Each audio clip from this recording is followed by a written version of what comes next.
We're introducing Bertie Frankel. And Bertie,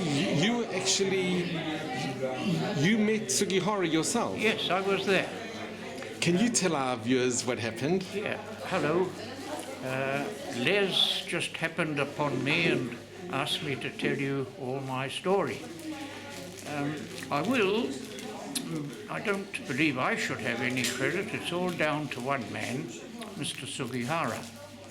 I was a boy of 2 years old and we got to Kaunas, and we already had the visa for the Dutch East, for the West Indies. Curacao. And we needed a visa to go through Japan, a transit visa. Simple business, right? Big mistake. When my father went to the Japanese consulate, there were about 200, 300 men all round the property waiting in a long line, and they said it's hardly moving. They kept looking over their shoulders all the time to see if the German army had reached them yet. And it didn't look good at all, because Consul Sugihara was writing the visas by hand. There was no other way, and it took time. And so my dad went around the back of the house to think, oh, what can I do now? And he found the back gate open, and so he went in. And then the back door opened, and an elderly Japanese lady came out and threw a bucket of water in the garden. And so my father went past her, and she bowed at him, and he bowed at her, and he went in. He knew he was breaking the law. He wasn't being polite at all, but he was playing the game of his life, and he had nothing to lose. He went through the kitchen up the stairs, and he found himself in the hallway of Mr. Sugihara's house. And then it hit him, and he said, well, I'm here now, but what should I do? He heard the water flushing in the toilet. The door opened, and there, a couple of meters away from him, stood the consul himself. He addressed my father in German, and he said, what can I do for you? What are you doing in my house? And my dad said, Consul, I need you to give me some visas, otherwise we're all dead. And my father told me many times, I was sure he would grab me by the scruff of the neck and say, get out of my house. But not Sugihara.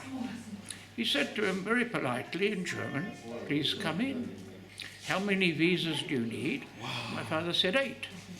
For our family, for my brother, for my wife's brother, and for a friend, a bachelor friend. We must save his life. And so he wrote him 8 visas, and that's how we got the visas, and it took another few weeks.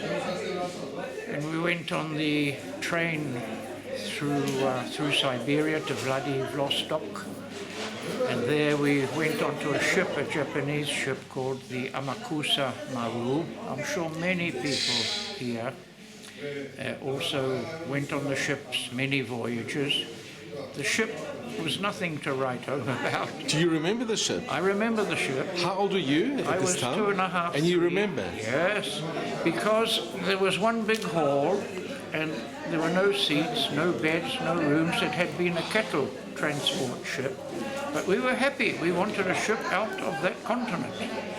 And we were on mats on the floor, and that's where we got our meals. And they were mainly apples and dried bread.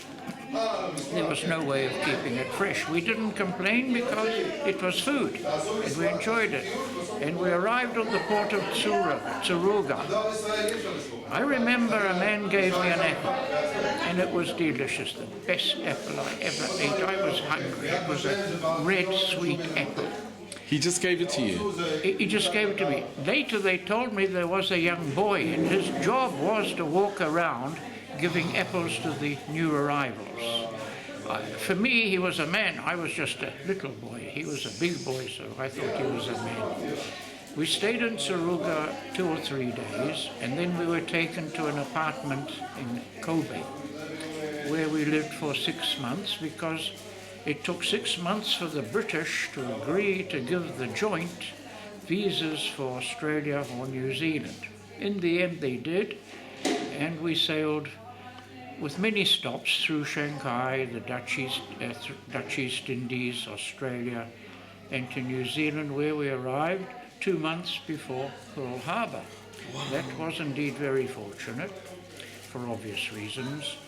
And 50 years ago I said enough, and I emigrated here to Israel. I've been here ever since, and to my astonishment I met all these other Japonchikas here in Lithuania and all over the country, and it's amazing. Once the story started, it was like a snowball getting bigger and bigger, and other people came out of the woodwork and said, hey, my dad was there too. You know? Well, I'm happy to say that it's not just my dad that was there, I was there as well.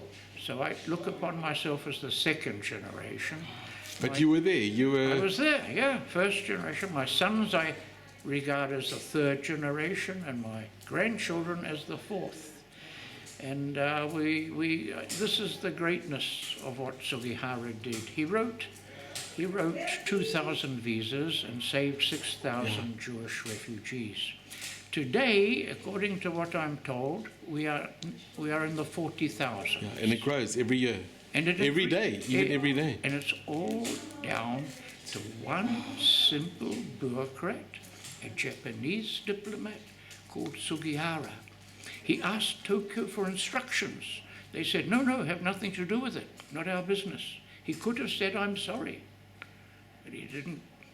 And that's why I'm talking to you today. It's amazing. It's incredible. I know that man my life, I admit. Wow, that's been amazing. And it's not just me, it's all of us. You as well, I suppose. Our family came from Lithuania. Where were your parents born? Well, my dad was from Poznan, but he lived in Krakow, and my mother's people lived in Krakow. I was born in Krakow. And I went back to Krakow, on a Shorishim trip. They still hate us as they hated us then. But Have you been back, and how was it when you went back to Japan? Yossi fixed a tour arranged by the... Are you filming? I better stand straight. You're doing amazing. You're doing amazing. You like good posture. You're doing amazing. And you went to Japan. How was it when you were in Japan? Pardon? How did you find going to Japan? Out of this world. Yossi arranged with the mayors of the cities where Sugihara was born and worked and lived a tour, and they wanted a survivor. And for various reasons, I was offered the job, and I went as the survivor. I was invited by the local government, which in turn gets funded by the main government in Tokyo. And my wife came with me, and Yossi was there, and Yossi brought along 2 reporters, one from Israel Hayom and one from Walla, and they wrote out about it, and it was great publicity. And anyway, we came. From the minute I landed in Japan, they saw these 2 alta kakas, my wife and I. My wife walks. You're so young, okay. And they said, please don't stand in the short queue. We'll see you through passport control right away. But one at a time, you see. So they took me first. And I had in my pocket a photocopy of my father's Sugihara visa. But he took my Israeli passport and he stepped in. I said, I've got a visa to show you. His jaw dropped down to his pupik. And he said, how did you get this? I said, it's my father's. But my name's on it as well. He said, I've heard about it, but I've never seen it. And you have the original? The original disappeared. I don't know where it went. But you have a photocopy? Now I've heard that the Polish embassy took it in Japan when they gave us a Polish passport. But it's only a rumor. My mother was of the opinion we still had it, but somehow it got lost. I really don't know, but we had a photocopy. And he was delighted about this. He said, it's the first time I've ever seen it. Now, Japan. The Japanese people are very different to us. You don't hit them on the shoulder and say, what's new? You don't touch them. You don't shake hands. You bow at them. They bow at you. They're very polite. They're extremely polite people. Very clean. Everything is clean. You don't drop things on the floor. pleasure being there. The hotels are difficult because if you're not in one of the main business areas, very few people speak English. We were in some large hotels and they could hardly speak to us at the front desk. I said, how is this possible? They simply said, English-speaking businessmen don't come here. This is all Japanese businessmen. They go to Tokyo and Osaka and other large cities. I noticed in the driving of cars on the road, Japanese drivers are so polite. They cooperate.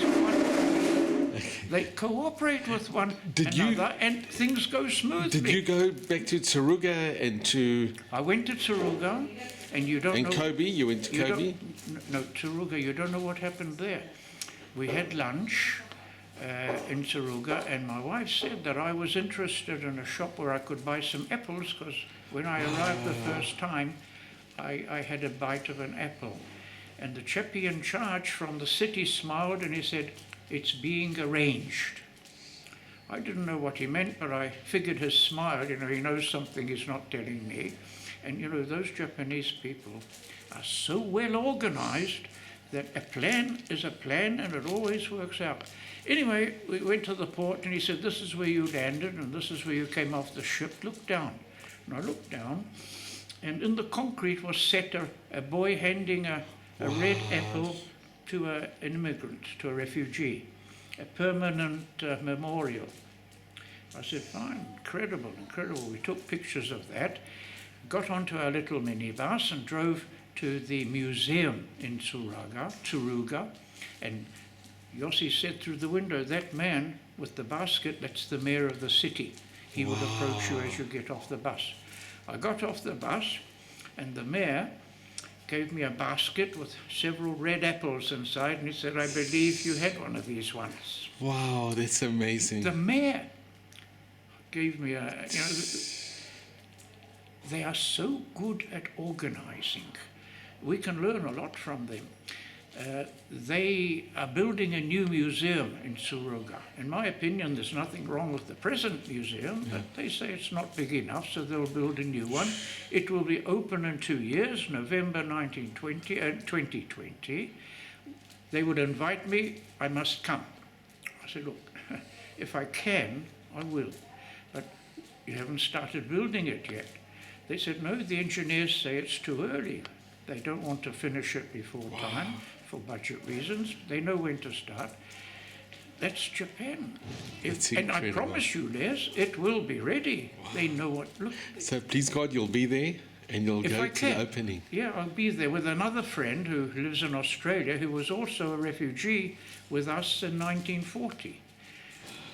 So he said, and if the two of you come, you and your friend Peter from Australia, because you see, there are not many of us left. Sure. Every year there are fewer. The second generation is already leaving. And but it's amazing. You were actually there. You were in Japan. I was there in 1940. If not for that visa from Sugihara, we wouldn't be talking today. If it wasn't Sugihara, I wouldn't be here now. Now, he could have said no. Japan, Tokyo said not to get involved. I can't He went help against his government. He could have, but he didn't. And because of him, I'm here. Fantastic. Thank you so much. But I'm not the only one. There are many like me. Wow. It's incredible. One man. Ma, this is